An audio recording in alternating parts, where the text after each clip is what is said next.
Hey everyone, what's up? Welcome back to my channel. In today's video, we are jumping back into fall soup season with a hearty beef stew. Super classic, very delicious, warm and cozy. Anytime I make a dish like this or a soup like this, it's starting to get really chilly and cold outside and I want something to make me feel warm. So this is the perfect dish, especially for this time of year. I'm gonna go ahead and walk you guys through what I do to achieve this simple, classic beef stew. So obviously we're gonna start off with our meat. I'm using ButcherBox, of course. I'm gonna have all of the ingredients and the instructions listed down below if I do miss anything. I like to start off with pretty decent chunks, cubes of that roast. I went ahead and seasoned them up with some basic seasonings. And then of course I have my seasoned flour, which I rave about. Anytime I'm gonna sear meat, I use seasoned flour. You guys, this thing right here has been a game changer. It's called a Butterbell. I guess this is very popular in Europe. It's like totally a thing. I use this to store my butter so that it's nice and soft anytime I need softened butter. So next we're gonna go in with our butter and oil. We're gonna go ahead and sear this meat. We wanna get a nice crust on the meat. That way it locks in all of those juices and all of the flavors.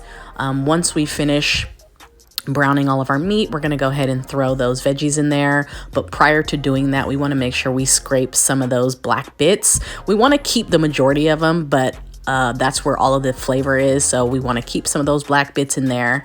And then we're going to go ahead and scrape up some of those bits as we are sauteing our veggies. So the veggies typically saute for about 10 minutes or so. I'm going to give those a little bit of a seasoning just because I like to layer my food in flavors. So after about 10 minutes of sauteing those veggies, we're going to go ahead and throw in some red wine. Once that is fully evaporated, we're going in with some tomato paste. I like to put the tomato paste in and then cook it down a little bit into the actual pot instead of throwing it into some liquid. So of course that is beef broth that I threw in. We're gonna go in with some Worcestershire and we're gonna go ahead and mix all of this stuff up. We're bringing it together. This right here is a little pouch that I have filled with goodies. I have some bay leaves in there, some fresh thyme, some fresh rosemary, and some black peppercorns.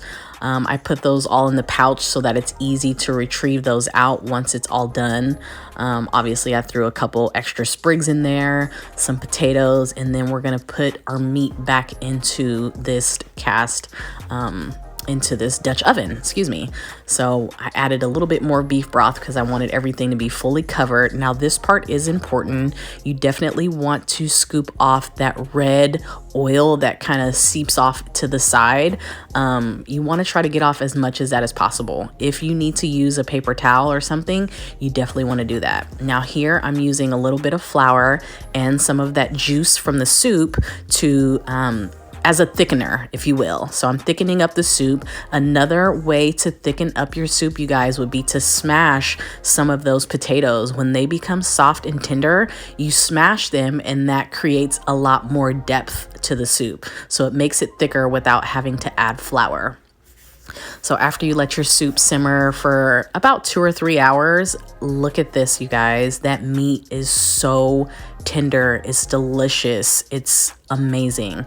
This is perfect. You can serve this over some rice or have it just like that. And you guys, that's it. Please subscribe to my channel, set those notifications for any videos that I post in the future. And thank you so much for staying tuned, watching my video. I truly appreciate it. And of course, I'll see you in my next video.